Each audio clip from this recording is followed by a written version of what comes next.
Nous allons présenter l'équation aux classes, ou plus précisément aux classes de conjugaison. Donc c'est une question qui intervient en théorie des groupes finis et on va l'évoquer sans se référer à la notion de groupe opérant sur un ensemble. Tous les groupes seront notés multiplicativement. Dans un premier temps, je vais faire un très bref rappel sur la conjugaison en général, la conjugaison dans un groupe. Ensuite de ça, on donnera donc un exemple d'équation aux classes et on présentera le cas général de l'équation aux classes. Ensuite, on donnera une preuve de l'équation aux classes, ce qui essentiellement nécessite de démontrer la formule de l'orbite. Et pour finir, je donnerai une formulation plus classique de l'équation aux classes et je reviendrai au premier exemple qui a permis de présenter l'équation aux classes. Quelques rappels sur la conjugaison dans un groupe G. Je me donne donc deux éléments x et y de G. Et je vais définir une relation binaire, je vais l'appeler R. Et on dira que x est en relation avec y, si et seulement si on peut trouver un certain élément petit g appartenant à grand G, tel que y soit égal à g x g puissance moins 1. Donc dans ce cas-là, on dira que y est un conjugué de x. Donc facilement, on démontre que R est une relation d'équivalence sur G. Et pour x appartenant à G, précisons donc la classe d'équivalence de x. Donc cette classe, on la note souvent oméga de x. Donc ça, c'est la classe de conjugaison de x. Et dans cette terminologie, oméga de x, c'est l'orbite de x. J'utiliserai indifféremment un terme ou l'autre. Donc qu'est-ce que c'est que la classe de conjugaison de x? Eh bien, c'est donc l'ensemble de tous les conjugués de petit x, donc on le lit ici. C'est l'ensemble des gx, g puissance moins 1, lorsque g parcourt librement G. Désormais, les groupes seront d'ordre fini. On va passer à l'équation aux classes et je vais la présenter par un exemple. Donc le groupe que je vais considérer, c'est le groupe G égale S3, donc c'est le groupe symétrique sur les trois éléments 1, 2 et 3. Donc on sait que l'ordre de G c'est 6. Et on sait que donc, G admet les 6 éléments suivants. Donc il y a l'application identique. Il y a ensuite des transpositions. Donc il y en a 3. 1, 2. Ensuite 1, 3. Et puis 2, 3. Et puis il y a 3 cycles. Donc 1, 2, 3. Et puis 1, 3, 2. Donc tous ces éléments forme notre groupe G. Alors, on peut démontrer, et je vais l'admettre, que les classes de conjugaison de S3 sont les suivantes. Donc, on a une classe de conjugaison qui est constituée uniquement de l'application identique, de l'élément neutre du groupe. Ensuite, on a une classe de conjugaison formée des transpositions, donc constituée de ces trois éléments. Et puis, pour finir, on a une dernière classe de conjugaison constituée des 2-3 cycles. Alors l'équation aux classes, ça consiste à donner la distribution des conjugués par classe. Donc ça consiste pour nous, dans le cas de G égale S3, à écrire la répartition suivante. Donc 6, c'est le nombre total d'éléments, et ils se répartissent en 3 classes de conjugaison. La première est de cardinal 1, la deuxième est de cardinal 3 et la dernière est de cardinal 2. Mais l'équation aux classes, ce n'est pas seulement ça, c'est aussi préciser que chacun des termes de la somme, les cardinaux des classes de conjugaison, donc ici 1, 3 et 2, eh bien, sont des diviseurs de l'ordre du groupe, donc de 6 ici. Effectivement, 1, 3 et 2 sont bien des diviseurs de 6. Alors, je reviendrai sur cet exemple en fin de vidéo. On passe au cas général, donc d'un groupe G d'ordre n, et on va écrire la partition de G en classe de conjugaison. Et si on choisit des représentants, disons x1, etc., xp de chaque classe, on va obtenir la décomposition suivante. Donc G s'écrit comme la réunion de la classe de x1, et ainsi de suite jusqu'à la classe de xp. Ensuite, dans cette égalité, on passe aux cardinaux, donc on obtient que le cardinal de G, qui vaut n, est égal à la somme des cardinaux des différentes orbites, donc pour i allant de 1 jusqu'à p, puisque on dispose d'une partition de G.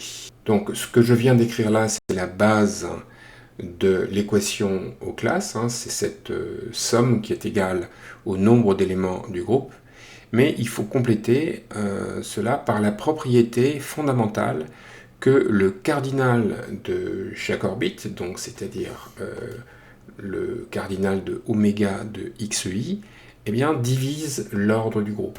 On a cette propriété que quel que soit i, le cardinal de oméga de xi, eh bien, divise le cardinal de g, c'est-à-dire n.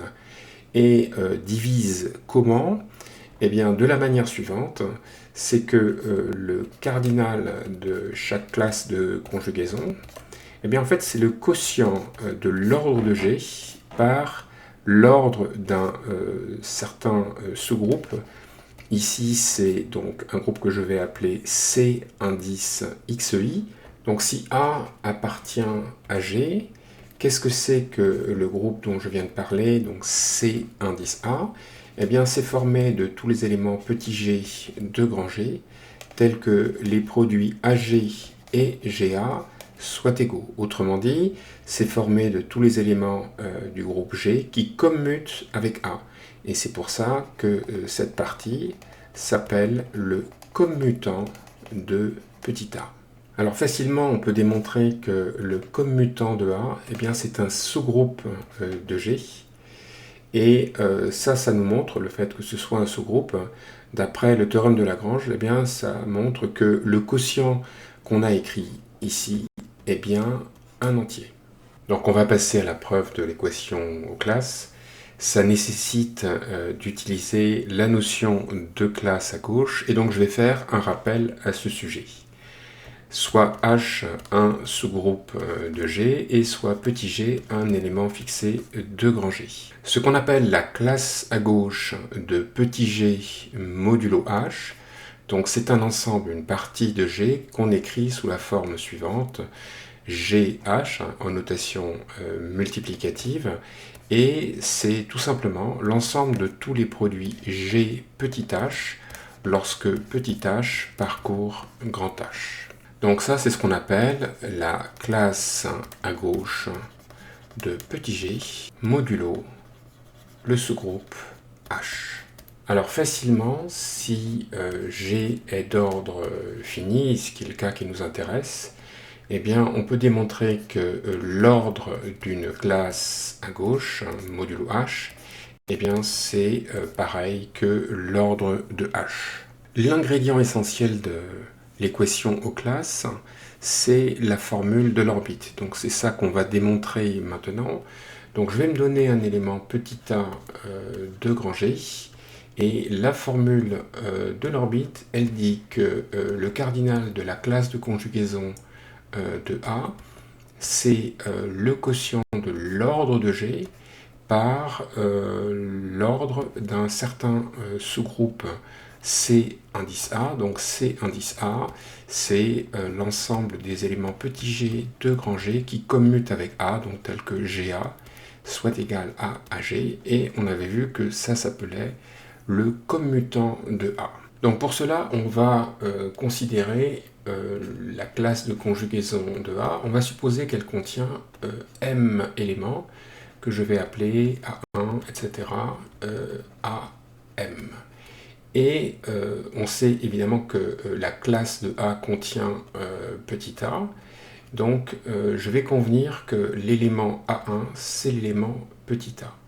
Et donc le cardinal de l'orbite de A, de la classe de conjugaison de A, ici c'est petit m, les éléments sont 2 à 2 distincts. Maintenant on va traduire que chaque AK appartient à la classe de conjugaison de A. Donc qu'est-ce que ça veut dire?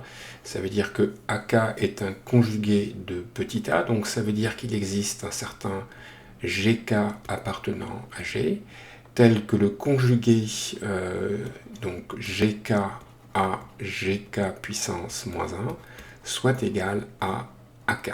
Donc ceci nous incite à construire l'application phi indice A suivante.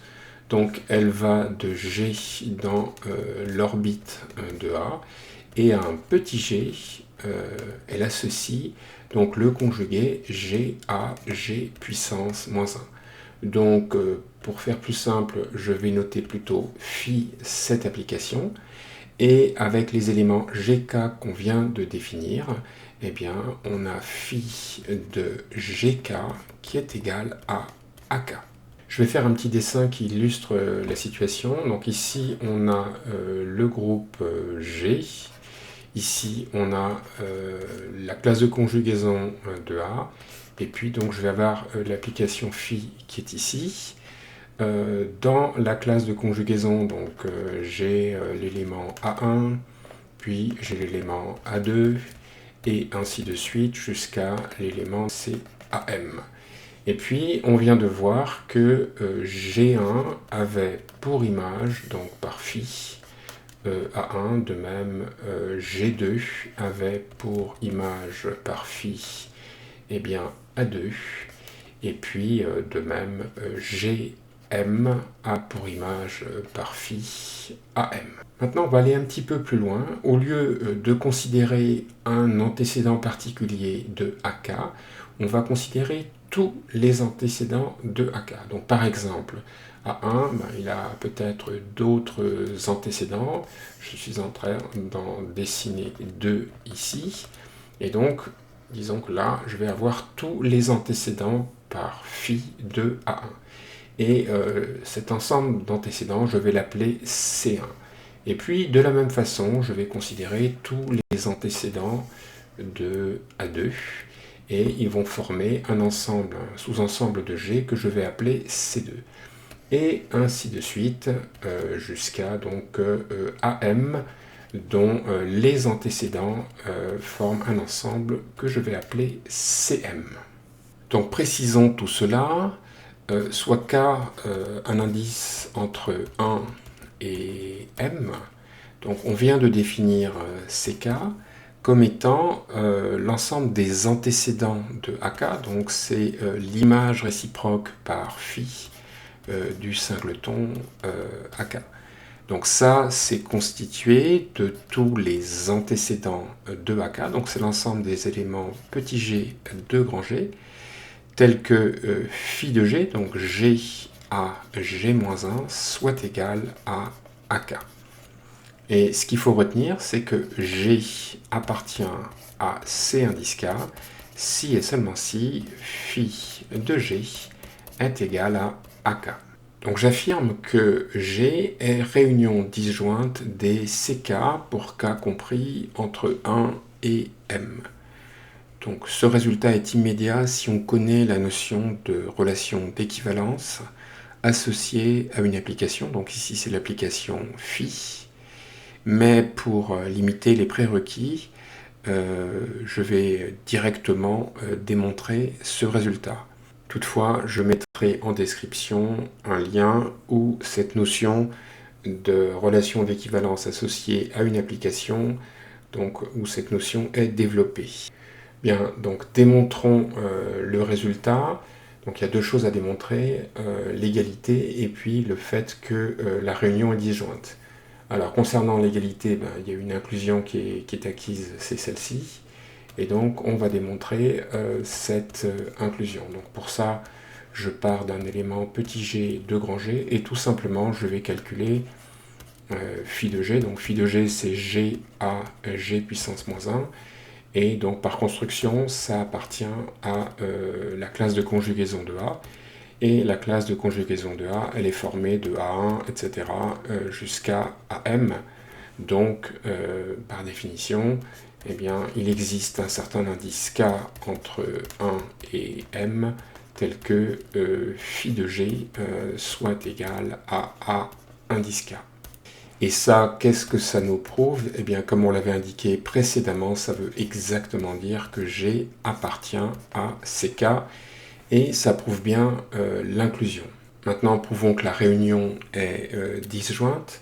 Donc pour ça, je vais me donner deux indices I et J compris entre 1 et M, et je vais supposer qu'il existe un certain G appartenant à la fois à CI et CJ. Donc le fait que G appartienne à CI, on a vu tout à l'heure que ça voulait dire que phi de G était égal à AI.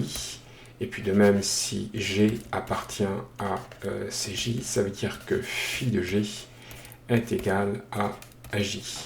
Et donc ces deux quantités devraient être égales, mais ça c'est absurde, car I est différent de J. Par conséquent, CI et CJ sont bien disjoints. Ainsi, on a bien démontré la relation annoncée. Et donc, en passant aux cardinaux dans les deux membres de cette égalité, on voit que l'ordre de G, c'est la somme des cardinaux des ensembles CK pour K allant de 1 à M. Et c'est maintenant que vient le point fondamental, c'est qu'on va établir que quel que soit K entre 1 et M, eh bien, le cardinal de CK, c'est en fait le cardinal de C1. Alors, il faut rappeler que l'indice 1 a un rôle particulier ici. La classe de conjugaison de A, on a dit qu'elle était formée des M éléments A1, etc., AM. Et on avait dit que, évidemment, petit a était dans la classe de conjugaison de A, et on avait convenu que petit a, c'était justement A1.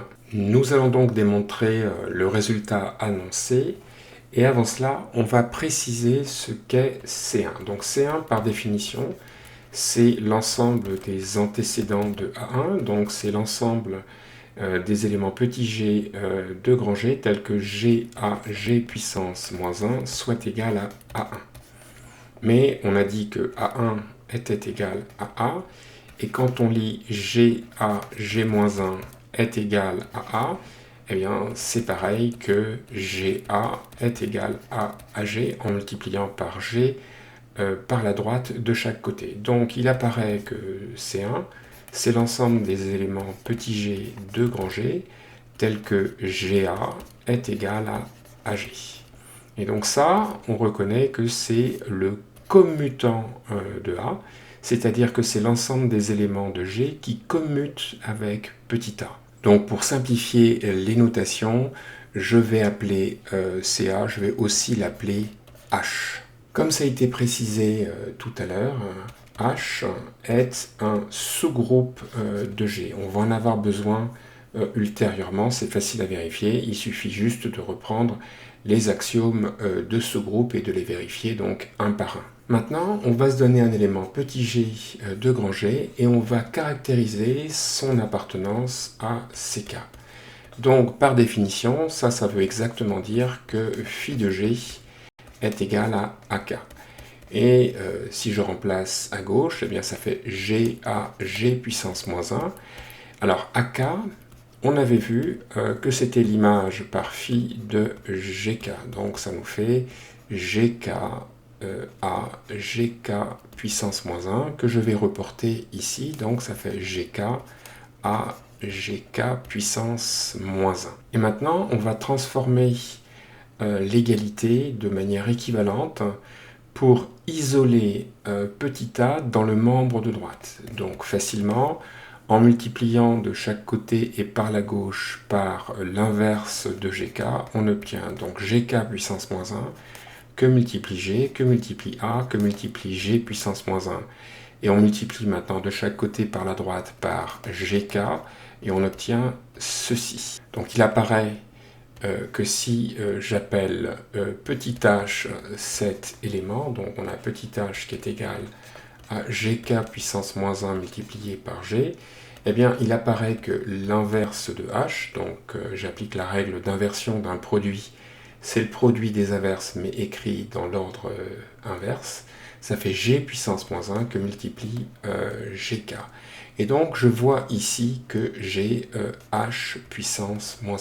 Donc la précédente égalité est équivalente à h moins 1 égale petit a, que je peux encore réécrire HA est égal à AH en multipliant par la droite par H. Et à partir de là, eh bien, je vois que H commute avec petit a. Autrement dit, petit h appartient au commutant de A que j'avais appelé grand H. Mais H, c'est gk puissance moins 1 que multiplie G, qui est donc dans grand H.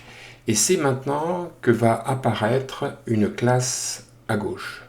Donc je vais détailler. Donc je peux traduire ce qui précède en disant qu'il existe un certain petit h dans grand H, tel que petit h soit égal à gk puissance moins 1 que multiplie G. Et donc ça, je peux encore le réécrire en disant qu'il existe un petit h dans grand H, tel que donc je vais isoler petit g, donc petit g est égal, je multiplie de chaque côté par gk et par la gauche, donc ça fait gk petit h. Et dans l'égalité précédente, on voit que le membre de droite, il appartient à gk h. Donc finalement, l'assertion précédente est équivalente à dire que G appartient à la classe à gauche GKH.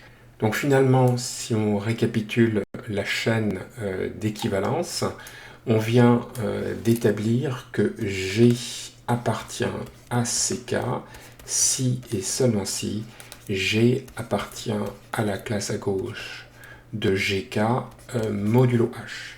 Donc finalement, on vient exactement de prouver que l'ensemble CK, eh bien, c'est la classe à gauche de GK modulo H. Qu'est-ce qu'il résulte de cela? Eh bien, il résulte de cela que le cardinal de CK, c'est le cardinal de la classe à gauche GKH, et on avait vu que le cardinal d'une classe à gauche modulo H, c'était le cardinal de H.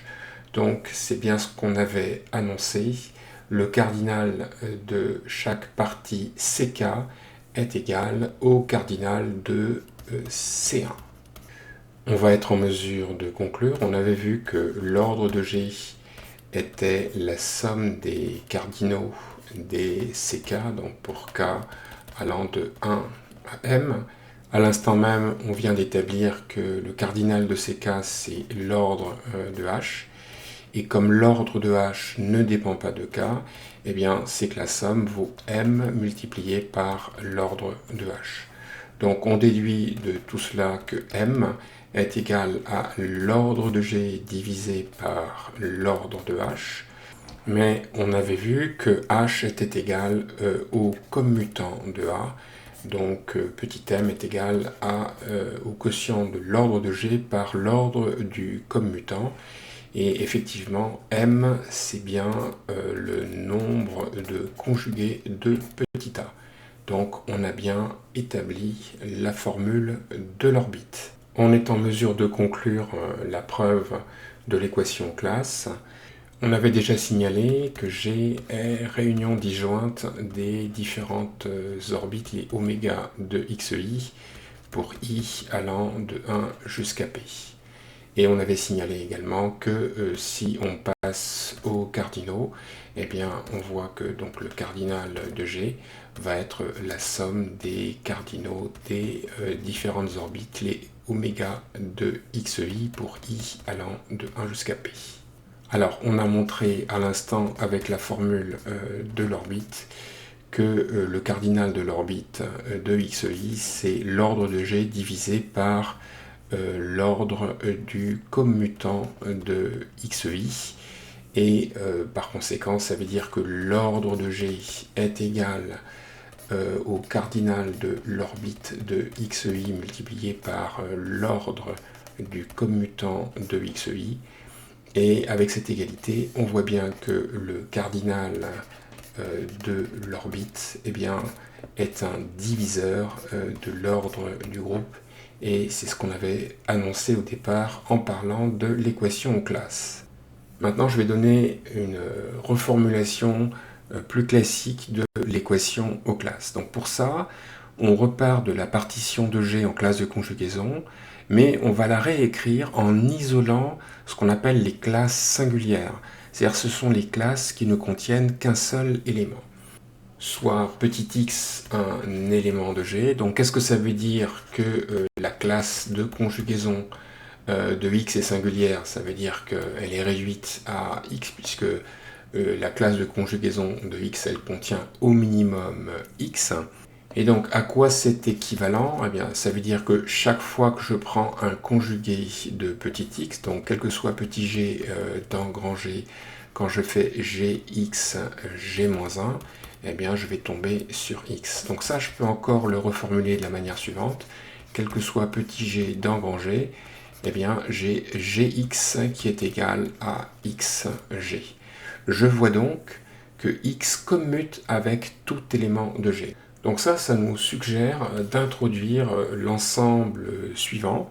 C'est l'ensemble des éléments petit a de G qui commutent avec tout élément de G. Donc tel que quel que soit G dans grand G, AG est égal à GA. Donc ça porte un nom, ça s'appelle le centre de G. Et habituellement, on le note par la notation Z de G. Alors, il est très facile de voir que le centre du groupe G est un sous-groupe de G.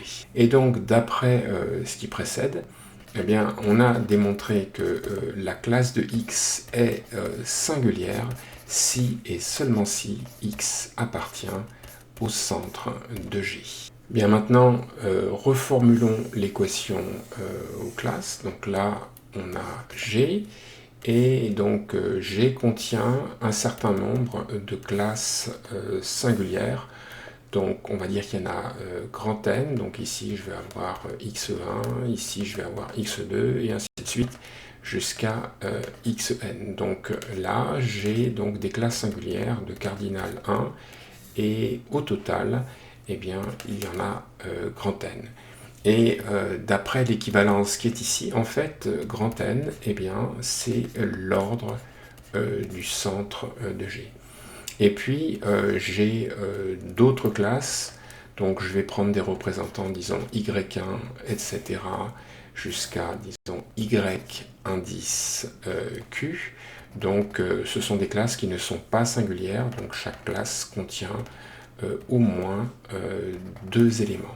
Donc finalement, après avoir isolé les classes singulières, l'équation aux classes prend l'allure suivante. Donc n est égal à la somme de l'ordre de G et des cardinaux des différentes classes non singulières. Donc c'est la somme pour i allant de 1 jusqu'à q. Alors d'après ce qu'on a vu précédemment et la formule de l'orbite, eh bien c'est l'ordre de G divisé par l'ordre du commutant de chaque yi.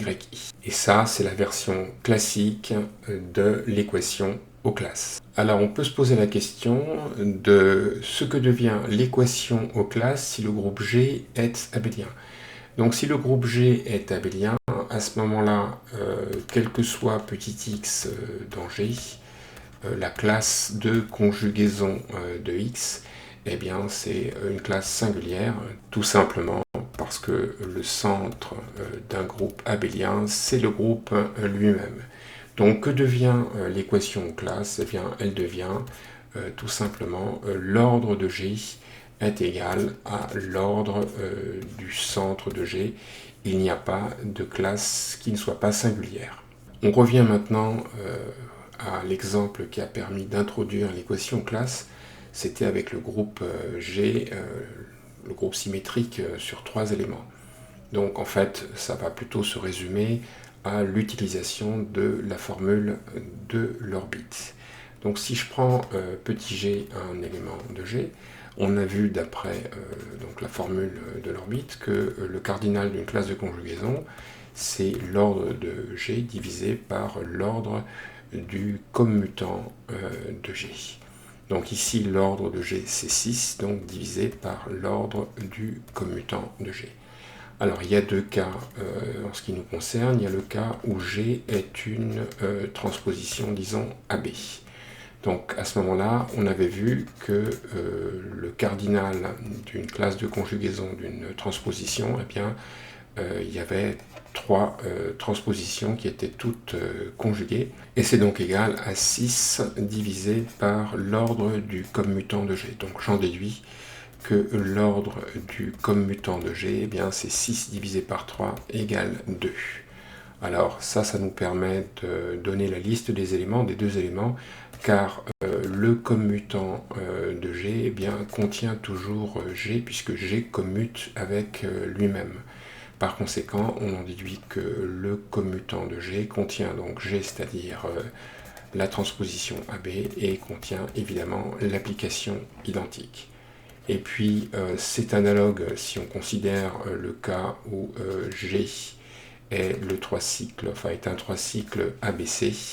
De la même façon, on trouve que le commutant de G, eh bien, c'est le sous-groupe engendré par G, donc il est constitué de l'identité du 3 cycles ABC et puis de son inverse ACB.